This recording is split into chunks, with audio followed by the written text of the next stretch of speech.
Egunon, eskerrik asko gonbidapenagatik, eskerrik asko Empresa Digitala, eskerrik asko Cámara de Comercio, Cámara de Guipúzcoa, perdón, por esta invitación. Y eso, yo me voy a centrar en tecnologías que estamos aplicando ya desde Believing para ayudar a las empresas en esta transición, ¿no?, a la economía circular, a la sostenibilidad y el ecodiseño. Vale, pero lo primero que todo os quiero preguntar, a ver qué tal andamos de conocimiento, a ver si sabemos aproximadamente el mundo, si tuviéramos que decir cuánto circular es, ¿qué porcentaje diríamos? Voy a dar tres opciones, a ver, como decimos, a ver, 25%, alguien diría que es un 25% en circular, 10%, el mundo, 7%, bueno, ha habido dos que han dicho 7% y así es. El 7% es 7,2% circular.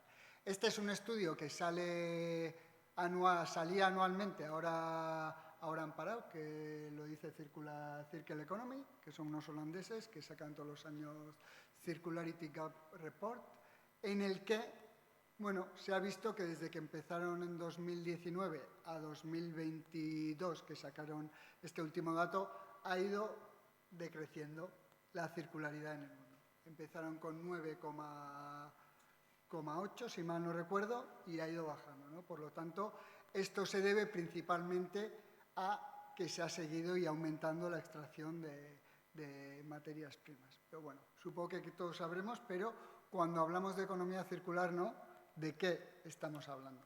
Al final, venimos de una industrialización, venimos de la post-revolución industrial en la que en el siglo XX se han hecho las cosas de una manera, vamos a decir, en la que estaba muy enfocado en extraemos la materia prima.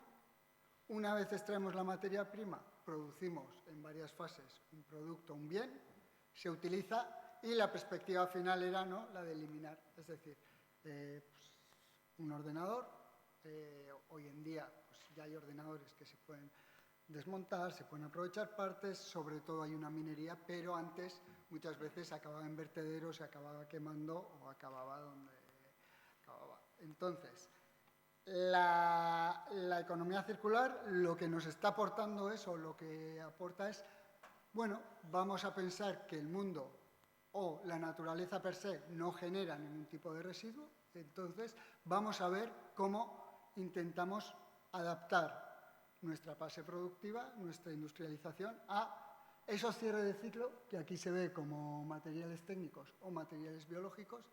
El sistema es muy simplificado, pero bueno, es para hacernos una idea en el que vemos cómo reaprovechamos los residuos que se generan a lo largo, en el fin de vida de un producto. Es decir, pueden ser materiales técnicos, es decir, son aquellos materiales que no pueden volverse a la tierra y no se biodegradan, esos serían los materiales biológicos. Por lo tanto, hay una serie de fases de cierre de ciclo en el que podemos reutilizar un producto, un móvil, por ejemplo, podemos reacondicionarlo, podemos hacer un refurbish, podemos hacer una reutilización de ciertas partes, pero lo último o lo peor, diríamos, sería reciclar, ¿no? La perspectiva final tiene que ser el reciclaje de los materiales. Previamente hay unas etapas previas que se puede aprovechar. Y en el biológico es como un producto, antes de devolverlo a la tierra, poder aprovecharlo también y poder aprovechar en el máximo posible. Por ejemplo, un textil, poder utilizarlo como aislante acústico en una temporada y luego ya poder devolverlo a la tierra, por ejemplo. Entonces, con esta perspectiva, ya llevamos desde Believing 5 años, ¿no?, despertando la conciencia circular en las empresas, muy centrado en medir impactos en las empresas, medir impactos ambientales, medir la economía circular y mejorarlo y viéndolo siempre con un diseño claro y eficaz. Ahora mismo vamos a analizar, ¿no?, cómo aplicamos la tecnología en la medición del impacto desde Believing, ¿no? Al final, cómo estamos ayudando a las empresas a que puedan reducir su impacto. Para ello, os voy a dar tres ejemplos y cómo lo estamos aplicando. Primeramente, análisis de la circularidad. Es decir, que hoy en día, y este año se aprobó ya una ISO en el que marca las pautas de cómo tiene que ser una medición de economía circular, porque hasta ahora no ha habido un estándar, ahora se está ya llevando a una estandarización, pero es verdad que ese estándar, o uno de los que acepta ese estándar, es la metodología que se desarrolló desde el World Business Council for Sustainable Development, que es el CTI. CTI es Circular Transition Indicators, que es una herramienta en la que nos permite medir la circularidad de una empresa analizando diferentes indicadores, ¿no? Entre los indicadores que podemos analizar están o se diferencian en 4 bloques, es el de cerrar el círculo, valor del círculo, optimizar el círculo y el impacto del círculo, ¿no? Es verdad que yo, al menos cuando lo estamos utilizando, y uno de los más valores que tiene es el porcentaje de circularidad material de las empresas. Es decir, nos dice cuánto de circular es esa empresa. Pero luego vamos a entrar a ello. También podemos ver la circularidad del agua, cuánto en empresas que utilizan mucho consumo de agua. Por ejemplo, este año hemos estado en un proyecto con varias papeleras en el que el consumo de agua es muy grande, ¿no? Entonces, en esas papeleras, cuánto retienen el agua, cuánto devuelven, ¿no? Entonces, cuántas veces se recircula ese agua. Y también el porcentaje de energías renovables que se utilizan. Pero bueno, luego, una vez analizamos cómo está, se pueden ver diferentes soluciones de circularidad, como hemos dicho antes, que tiene la empresa. Otro de los datos destacables es el de impacto de gases de efecto invernadero.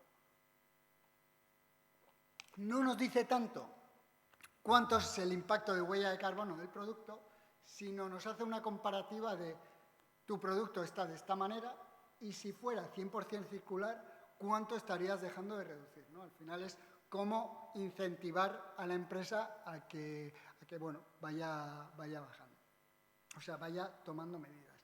Y como ejemplo, pues os voy a poner un ejemplo que ya hemos hecho 2 años, una medición en Plastigau, en una empresa que está aquí cerca, y aquí este es el indicador que os he dicho antes, ¿no?, de circularidad material, en el que se refleja en este tipo de gráficos, en el que podemos ver por un lado los inputs a la derecha y los outputs a la izquierda, y en el centro sería la actividad de la empresa, ¿no? Entonces, aquí podemos ver cuánto de circular es la entrada y cuánto de lineal es la entrada. En este caso, ¿qué quiere decir cuánto de circular es la entrada? Bueno, una empresa de plásticos, principalmente, lo que marca la circularidad es cuánto de plástico reciclado está utilizando en su producción. Y la parte lineal es cuánto de plástico no reciclado está utilizando. Pero esto es verdad que es una casuística muy del plástico.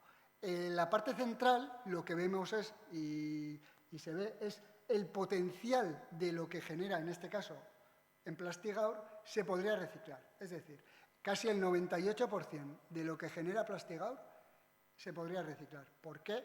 Porque es monomaterial, y lo que no se puede reciclar es porque son un producto que es multicapa, que se diferencian diferentes polímeros, y eso quiere decir que no se puede.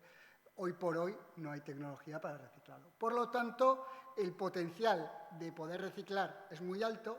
¿Qué ocurre? Que aquí ya entra el factor de cuánto se recicla. Y cuando vamos al output, no analizamos solo que el producto sea reciclable, que aquí nos está diciendo que un 98% sería reciclable, sino realmente qué está ocurriendo, ¿no?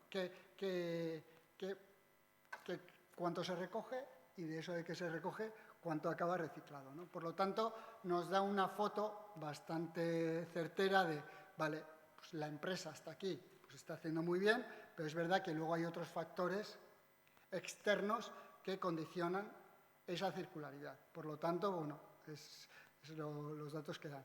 También se analiza porcentaje de energía renovable, porcentaje de agua, cuánto se puede reducir en gases de efecto invernadero. Es verdad que esto lo analizamos a nivel de producto, pero a nivel de todos los productos y toda la gama de productos que tenía Plastigaor. Puede ser a nivel de un solo producto, puede ser a nivel de empresa, puede ser con los packs en sí, también con toda la parte de palés, consumibles y demás que se realizan. Vale, esto es para hacernos una idea de lo que se podría hacer. En cuanto al análisis de ecodiseño, ¿cómo lo planteamos? ¿No? Bueno, todos sabemos aquí probablemente qué es el análisis de ecodiseño. Diana ya nos ha dado algún ejemplo de cómo se está planteando el rediseño y luego te hago el guiño, que me ha parecido muy interesante. Pero es verdad que ya hay tecnología o utilizamos tecnologías para medir el impacto ambiental de los productos. Normalmente nos apoyamos en OpenLCA, que es un programa de código abierto, en el que utilizamos diferentes bases de datos, pero principalmente utilizamos EcoInvent, que está utilizado y marca los estándares de la ISO. Pero desde Believing no somos tan partidarios de, está muy bien medir, está muy bien plantear, saber cuánto es mi impacto ambiental, pero nos gusta meter la parte del ecodiseño, ¿no? Es decir, vale, está muy bien. Y perdón, para los que no sabéis, el análisis de ciclo de vida tiene en cuenta, que creo que la mayoría lo sabremos, el ciclo de vida de un producto, como hemos visto antes, ¿no? De las fotos desde la materia prima, esa materia prima, cómo llega a la fábrica, el transporte, la fabricación, el uso y el fin de vida. El fin de vida ya no solo planteado en eliminación, sino también cómo puede reciclarse o cómo puede entrar en otros productos. Entonces, la perspectiva aquí es muy clara, ¿no? Ahí en el derecho vemos los impactos de un producto de una empresa de aquí del parque, que como no les he preguntado no he puesto cuál es, pero bueno, al final era un packaging de un producto en el que analizábamos cuál era inicialmente el impacto de ese packaging y como vemos, la mayoría del impacto, más de la mitad, viene dado por el origen de la materia prima o de las materias primas. Luego la fabricación y los envasados y la parte de fabricación no tiene tanto. La venta de usuario, en este tanto, estaba en un lineal y tardaba bastante tiempo. Bueno, tenía un impacto. Y luego también el fin de vida de desechar, ¿no? Por lo tanto, ¿qué hicimos? Aquí está la parte tecnológica, pero luego, como bien ha dicho Diana y ha quitado la parte de creatividad, está la parte más humana, ¿no? Y nosotros sí ahí metemos también la de, vale, tenemos estos impactos, muy bien, nos podemos apoyar y luego diré, sí creo que hay que apoyarse en la IA para hacer los rediseños, pero también a incluir a las personas y hay que saber el conocimiento que se tiene dentro de las empresas y buscar soluciones, ¿no? Aquí en este caso se hicieron diferentes planteamientos de solución, 30, 60, 90 era ampliar el porcentaje de reciclado en el envase, luego era meter un papel reciclado también y también unas banderolas, también unas diferenciales. Entonces nos va viendo cómo, depende de diferentes rediseños, puede ir reduciendo ese impacto ambiental.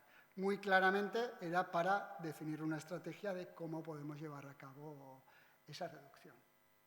Y como último ejemplo, ya más habitual, más mainstream, estamos en la parte de medición de la huella de carbono. Es verdad que lo aplicamos de diferentes maneras, pero un caso curioso es que uno de los sectores que trabajamos nosotros es la parte cinematográfica. Estamos bastante trabajando en las producciones de cine, haciéndoles mediciones de huella de carbono, porque tiene una exigencia legal, una exigencia de las ayudas de llevarlo a cabo. Y hemos generado, es verdad que es un sector, como comprenderéis, no muy habituado a este tipo de actividades, es decir, el industrial probablemente esté más habituado, y lo que hemos generado no es una calculadora con el gobierno vasco, que es Calcu, CO2 muy originales, y es para analizar previamente en la parte preproductiva de los productos, saber un impacto aproximado de esa producción, cuánto va a ser. ¿Por qué? Porque muchas veces se está pidiendo el impacto de las producciones y se está diciendo cómo has mejorado. Pero claro, en una producción no es un coche, no es estoy haciendo no sé cuántos coches todo el rato. Una producción es una producción. Son 30, 40, 50 días grabando, entonces son los impactos que se dan a lo largo de esos días. Por lo tanto, no puedo calcular y cuando acabo de decir, vale, ahora voy a reducir. Entonces, previamente, es verdad que las películas funcionan con presupuestos. Lo que hemos adaptado es una calculadora, una herramienta digital muy sencilla en el que meten las partidas principales del presupuesto que tienen en transporte, generación de electricidad, consumo de electricidad, alojamiento, viajes, comida y materiales, y nos da una foto, ¿no? Nos da una foto del impacto que preveemos que va a tener esa película. Es verdad que como veis, y casi siempre se cumple, es verdad que en la mayoría de las producciones, entre un 60 y un 80% de los impactos, como bien ha dicho Xavi antes también, viene dado del transporte. Tanto transportes que se dan en el rodaje como para venir a los lugares de rodaje y demás.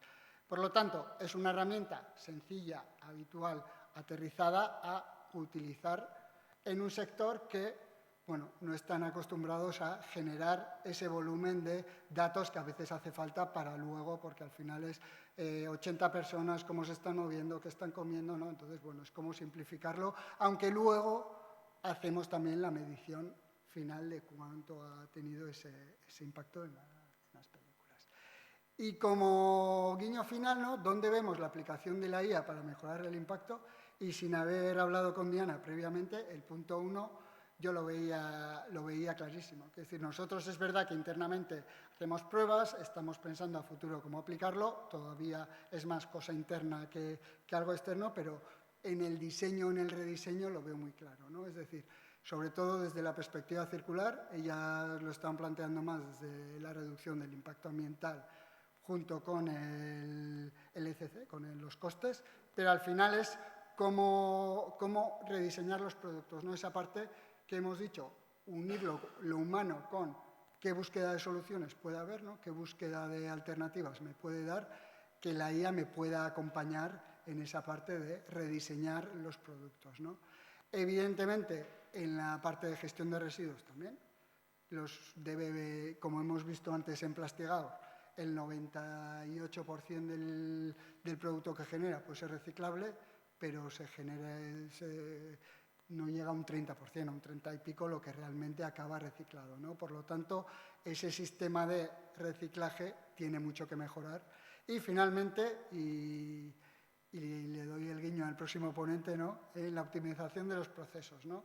Cómo la eficiencia energética y la reducción de residuos, ¿no? Desde la IA nos puede ayudar.